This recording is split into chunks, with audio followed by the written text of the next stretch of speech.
saw this good-looking girl dancing out there on the floor and how she could dance. So we flipped a coin. Sammy won the right to go up and cut in on her. And after he got her phone number, started dating her. That was Lucy. One day she was showing him a picture of three beauties of the 1939 auto show. Lucille Hardin was standing in front of a 39 Mercury convertible and there was a beautiful brunette girl sitting on a fender. I said, who is that? Oh, that's my sister. I said, golly, introduce me to her. She said, I will someday. Time went on, school started. I'd call over and I'd say, I want to speak to Zelda.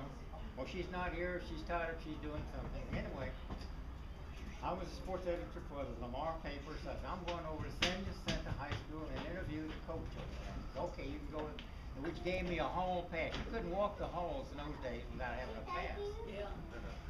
So I went into the office and I found out where Lucille Hardin was. And they told me the room number and I walked up there and I went in and waited. She came out and I said, when are you going to introduce me to Zelda? She said, right now. There she is coming down the hallway. Oh, good timing. So that happened. I have to tell you another story along with those same lines. Pearl Harbor Day came up,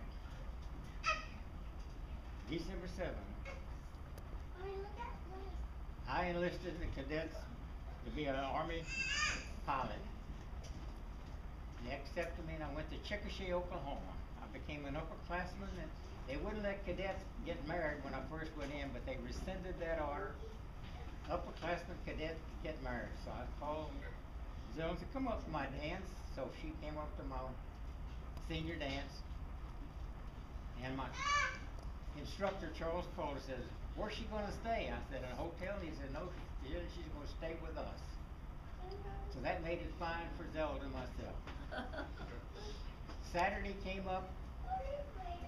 He said, I'm going to take you around a little while. He took us over to a guy at a jewelry store. This guy said, are you two going to really get married? And Zelda said, yes, we are when he graduates. The guy said, well, pick out your ring now. So Zelda picked out a wedding ring. He said, why don't you get married now? She said, we can't. It's Saturday afternoon. We can't even get a license. He said, I'll take care of that. He called up the county clerk. Came down there and issued us a wedding license. Yeah. Charles says, well, who's going to marry you? And Zell says, well, I'm a Baptist. He said, well, so am I. I'll take you by and let our Baptist minister marry you. He did. We got married. And those unexpected things that happen to by the will of God, things happen all the time. We have no control over it if we follow God's will. But God does. And we did. May I add one more comment to that? Keep going. Many years later, the state of Oklahoma was having a statewide Rotary meeting.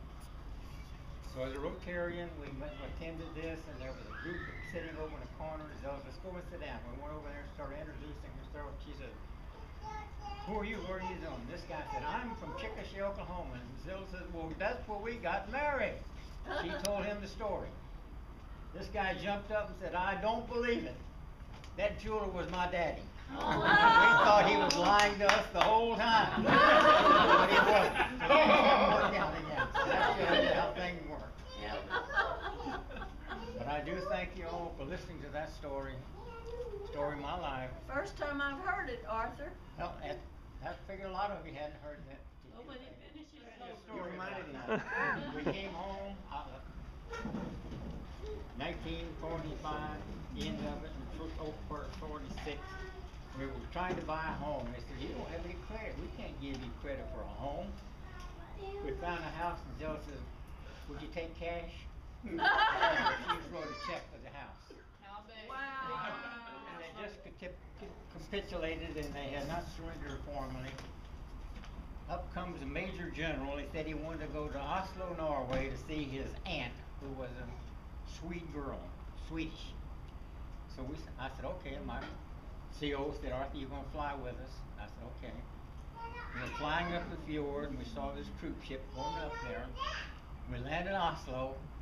We were met by an officer and a whole bunch of Germans at this base. This guy comes out and salutes. He sees that they're major generals, two of them. He said, am I supposed to surrender to you? And he said, no, those troops are coming up the fjord. They'll be here in a couple of days. This guy could have shot us both because as far as he was concerned, he had not capitulated and Germany had not made it a formal deal. Woo, But wow. then God takes care of people. Yes. Goodness. It's unreal the way things happen. I also have to tell you about Sammy. I told you a minute ago about how close we were. Yeah. Close buddies. He was an A&M, a year ahead of me. But war comes along, he gets a commission, but ahead of time, doesn't even have to graduate, goes over to the Philippines, I become a cadet to be a pilot. I get a letter that said, you're not about to become a pilot without me. So he comes home, enrolls, enlists in that. His first flight, he and his instructor are hit by a solo student where he was being trained. And as I say, he died doing what he thought was best. He wanted to be a pilot also. Yeah. That's great. There's strange things about how people want to do certain things and sometimes you don't. But think about it. And I keep having to say, pray, ask God's direction in your life. Amen. Every one of us, every day, have to depend upon God. If we will just live. God's in control. Thank you again. Woo! And I took one swallow of a rum and Coca-Cola, which was a popular drink during World War II, and Zelda had one too. She said, we sure spoiled a good thing. Good for you. Thank you very much. Appreciate each and every one of you making the effort to be here on my 90th birthday. It's been a wonderful life. Happy birthday To you, happy birthday.